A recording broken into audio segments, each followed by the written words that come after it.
तो दोस्तों, उत्थान क्लासेस के वीडियो लेक्चर्स प्रोग्राम में फिर से मैं अभिषेक आनंद गुप्ता आप सभी का स्वागत करता हूं। तो अब हम एक नए प्रश्न पर चर्चा करेंगे। इससे पहले भी मैंने एक प्रश्न बना करके डाला हुआ है जो ठीक बिल्कुल CGPSC के पैटर्न पे ही है। ठीक है, तो इस पैटर्न पर फिर से एक क्वेश्चन मैं लेकर के आ रहा हूँ। इतिहास का ही विषय है ये। कुछ दिन में मैं दर्शन के भी एक दो प्रश्न डालूंगा। तो अभी आप देखिए कि इतिहास के एक क्वेश्चन को हमने कैसे बनाया हुआ है और इस तरह के क्वेश्चन आने के चांसेस है। ठीक है, तो आप कमेंट करके आंसर करिएगा, मैं आपके कमेंट पर ही उसको जवाब दे दूंगा। ठीक है, तो मैं क्वेश्चन पढ़ता हूँ, बड़े ध्यान से देखिएगा। इसमें सबसे क्वेश्चन में क्या कह रहा है, उदारवादी कांग्रेस से संबंधित कथनों पर विचार कीजिए। किससे संबंधित? उदारवादी कांग्रेस। मतलब क्या कह रहा है कि जो मॉडरेट कांग्रेस था, है ना, मॉडरेट कांग्रेस, उस पर विचार करने की बात कर रहा है उदारवादी कांग्रेस। तो इसके कथन क्या हुए? पहले नंबर पर कथन देखिए, उदारवादी कांग्रेस संवैधानिक प्रयासों से देश को आजाद कराना चाहते थे। उदारवादी क्या करना चाह रहे थे? देश को संवैधानिक प्रयासों से, यानी संविधान के हिसाब से जो प्रयास हो सकते हैं ब्रिटिश संविधान के हिसाब से, उसके प्रयासों से क्या करना चाह रहे थे? देश को आजाद कराना चाह रहे थे। पहला सेंटेंस है।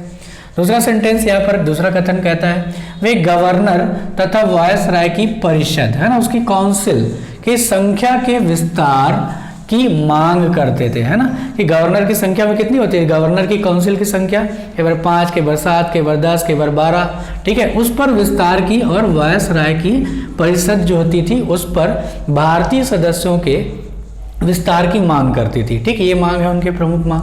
इसके बाद कथन नंबर 3 क्या कहता है कि प्रमुख उदारवादी नेता कौन कौन थे?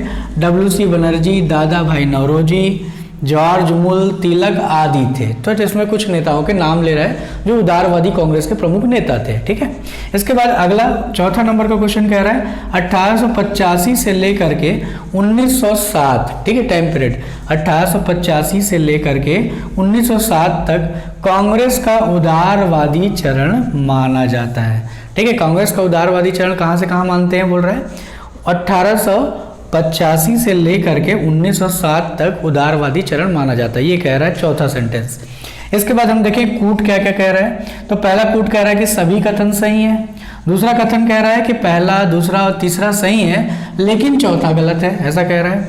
इसके बाद तीसरा वाला कथन, सी वाला क्या कह रहा है? कथन नंबर 2, 3 और 4 ही सही है, बस यही कह रहा है। इसके बाद कथन नंबर 1, 2 सही है लेकिन कथन नंबर 3 और 4 गलत है। ठीक है, तो इस तरीके से इतनी बातें इसमें कही गई हैं इस क्वेश्चन के पैटर्न में। ठीक है, तो आशा करता हूँ आप क्या करेंगे, कमेंट करके इसका जवाब जरूर देंगे और मैं आपको फिर कमेंट करके जवाब दे दूंगा कि सही आंसर क्या है इस क्वेश्चन का, ए है कि बी है कि सी है कि डी है। ठीक है, तो लगातार मैं ऐसे क्वेश्चन डालता रहूँगा। तो अब तक के लिए आप क्या कर लीजिए, वीडियो को लाइक कर दीजिए और दूसरा क्या करिए कि सब्सक्राइब करिए चैनल को। इसके अलावा अपने दोस्तों को भी सेंड करिए ना कि इस क्वेश्चन का आंसर क्या होगा।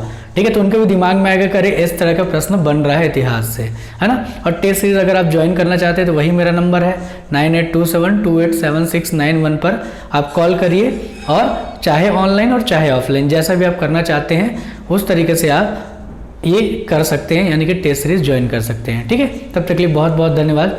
फिर से किसी नए वीडियो में मिलता हूँ।